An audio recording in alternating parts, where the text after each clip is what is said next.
맞니? 힘드네 마음이. 남자가 어떻게 한 달 졌다고 손절을 하나. 인정하고 깔끔하게 존버.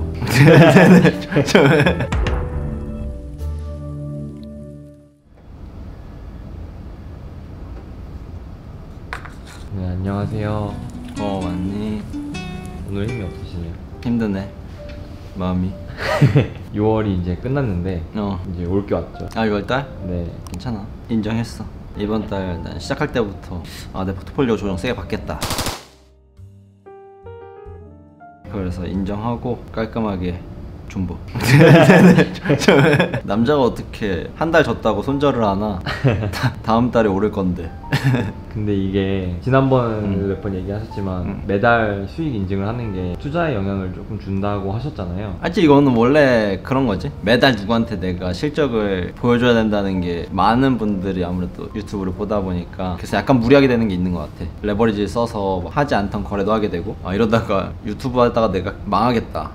그런 생각이 들어서 이번에는 이제 6월달 이제 상반기 끝났으니까 한 6개월 단위로 실적을 보고 해야 되지 않을까. 그래야 내가 또 더 집중해서 거래를 할 수 있고, 마음이 힘들면 또 주식에 집중을 잘 못하게 되니까. 그러면은 마침 딱 6월이니까 그래서 딱 상반기니까 크리스마스 때 한번 이렇게 크리스마스 선물처럼 오던가, 혹은 이제 크리스마스에 슬프게 보내는 모습이 될 수도 있고, 그래서 뭐 그때 가서 봐야겠지. 앞으로는 조금 그렇게 하는 게 낫겠다. 네, 알겠습니다.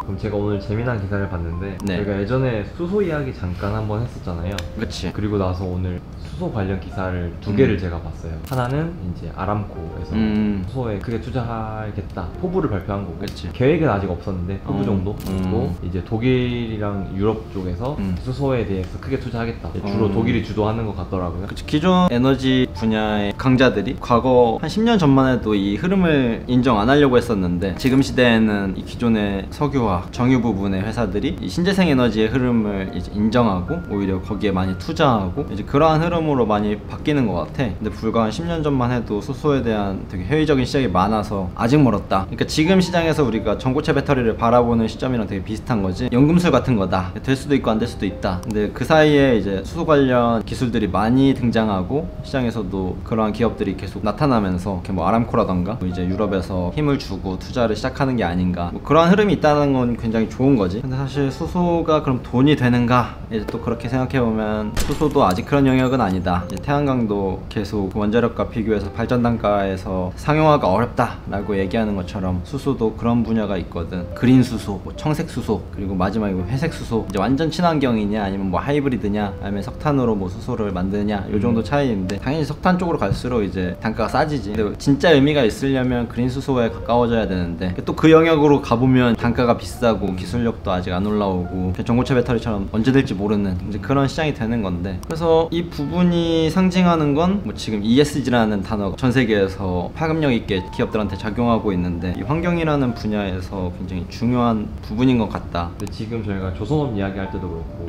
앞으로 무슨 얘기를 하던지 간에 이 환경 규제에 대한 뭐 탄소를 줄이자가 메인 테마인 것 같긴 해요. 그래서 ESG 경영 시대에서 어떤 업종이 유리한 포지셔닝이 돼가고 있냐라고 했을 때 나는 개인적으로 자동차 업종이 가장 빨리 그 시점에 다가와 있다. 지금 자동차 업종 같은 경우는 사실 유일하게 이 탄소 배출권에서 조금 자유로워지고 있는 업종 중에 하나인데, 왜냐면 전기차로의 시대를 지금 빠르게 열어가고 있고, 근데 이제 앞으로 모든 에너지 회사들 그리고 철강 업체들, 이 두 개가 세계에서 가장 많이 탄소를 배출하는 기업들인데, 근데 지금 시장에서 테슬라가 탄소 배출권을 이제 완성차 업체들한테 뭐 판다라고 얘기하잖아. 네. 국가 간에 탄소 배출권을 거래하는 거에 있어서 허용해줬기 때문에 만약 현대차가 전기차를 팔아서 그 탄소 배출권에 어느 정도 잔여 분량이 있다라고 하면 뭐 포스코가 사갈 수도 있는 거고, 혹은 다른 나라에 탄소 배출을 많이 하는 에너지 기업한테 팔 수도 있는 거고. 근데 이 탄소 배출권에 대한 가격이 아마 시간이 지날수록 가파르게 오를 거고, 그 탄소 배출권을 기업 내에서 나머지 남는 분량을 얼만큼 갖는지가 앞으로의 시대에서 중요한 포인트가 될 것 같은데, 실제로 철강 산업이 탄소를 엄청 많이 배출하는 산업 중에 하나인데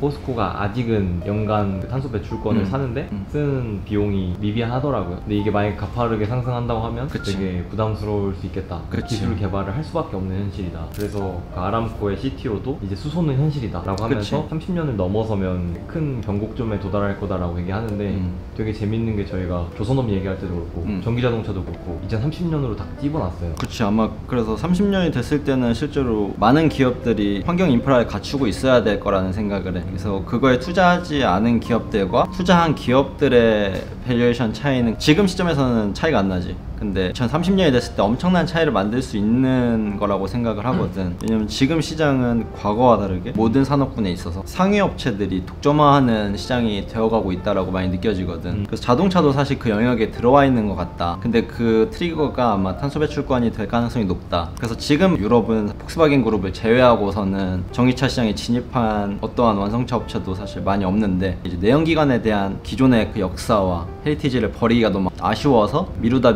약간 하이브리드로 들어오고 싶어 했는데, 거기까지는 또 현대차랑 토요타가 특허 라이센스를 다 갖고 있어서 못 들어와.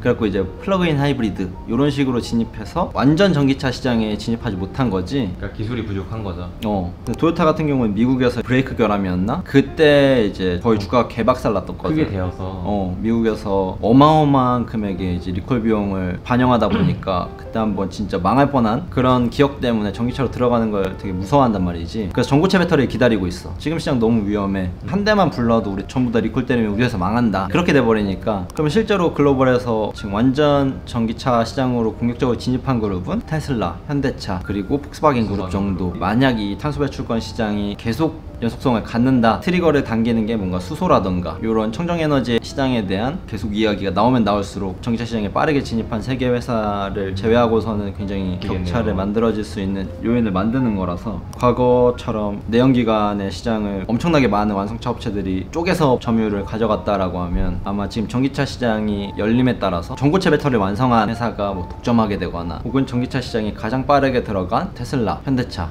폭스바겐 그룹이 빠르게 점유율을 올려서 시장을 지배적으로 가져가던가, 그 정도의 상상을 해볼 수 있지 않을까. 그러니까 일종의 기술 기업들이 속해 있는 산업은 특정 기업이 다 독식하는데, 자동차 산업도 아마 그런 식으로 갈 가능성이 있을 것 같다. 이 환경이라는 트리거를 당겼을 때, 어쨌든 수소라는 것도 현대차랑 뗄 수 없는 관계이기 때문에, 현대차 뭐 주주로서 이런 얘기 하는 건 아니고 주주로서 얘기하는 것 같아요. 근데 지금 독일이 그래서 수도 프로젝트에 한 80억 유로 정도를 투자한다고 했는데, 이게 하나로 치면 10조 원 정도? 되게 큰 돈이긴 한데, 뭐 에너지 시장에서 10조는 사실 큰 금액은 아니지. 좀 짠 거 아니야? 이런 생각을 조금 들었는데, 여기서도 제일 먼저 줄여야 된다고 보는 부분이 모빌리티더라고요. 그리고 한국에는 또 수소 관련 기업들이 많아서 리서치해보면 투자해볼 만한 기업들이 나올 수 있겠다. 그리고 실제로 독일에서 이런 80억 유로짜리 프로젝트 할 때 전 당연히 다 웬만하면 독일 기업들이 가져갈 줄 알았는데 일본 기업도 몇 개 껴있고 그렇더라고요. 그래서 이게 한 번 하고 끝나는 게 아니라 두 번, 세 번 더 할 테니까 다음엔 또 한국의 어떤 기업이 거기에 끼어들면 또 굉장히 모멘텀이 낄 수도 있겠다. 엄청나지. 네, 지속적으로 팔로우하면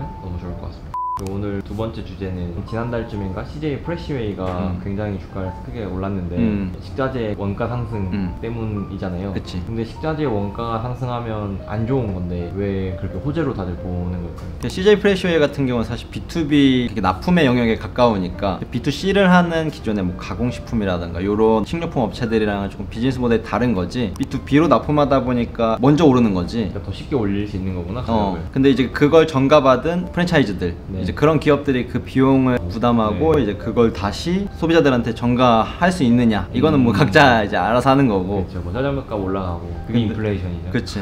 그래서 처음에는 뭐 원가가 올랐으니까 가격 올려, 그럼 그냥 또이또이 아니야? 라고 생각했는데 뭐 해운 업종 같은 경우는 진짜 수치지가 조금만 발생해도 가격을 엄청 올린다고 하더라고요. 그래서 H&M이 엄청 많이 오른 거고. 그러면은 이런 식료품 쪽도 비슷한 논리일까요? 식료품도 비슷한 논리지 뭐. 어쨌든 자재를 받아야 만들어서 팔든 말든 할 테니까. 자재를 납품받는 기업들 입장에서는 지금 1분기부터 그러한 실적 하락 요인들이 아마 많이 반영되고 있을 거야. 사실 원자재 가격이 작년 하반기부터 상승을 시작했으니까. 근데 그 사이클의 정점을 찍는 게 아마 2분기에 크게 나타날 것이다 라고 얘기해서 지금 음식료 업종들의 주가가 상당히 많이 내려와 있고, 그래서 2분기를 기점으로 하반기까지 오히려 매수해볼 만한 기회가 있지 않을까. 음식료 업종의 기업들이 그 원자재가 상승함에 따라서 좀 더 포트폴리오를 다각화하고, 이제 그러다 보니까 기초 체력이 튼튼해졌고, 그랬을 때 원자재 가격이 추세적으로 하락하는 흐름을 보인다라고 하면, 그럼 단가는 이미 올렸는데 중간 원자재 가격이 내려가니까 이제 기업들의 이익은 이만큼 남게 되는 거지. 사실 이 기회에 가격을 올린다는 거는 원자재 가격이 상승한 것보다는 더 많이 올릴 확률이 높잖아요. 무조건 있지. 네, 그러면 사실 원자재 가격이 지금보다 더 오르지만 않으면 이득인 거네요, 기업 입장에서는. 그치. 오뚜기 같은 경우도 당장 내일부터 125개 제품 가격을 올리기로 결정을 했대요.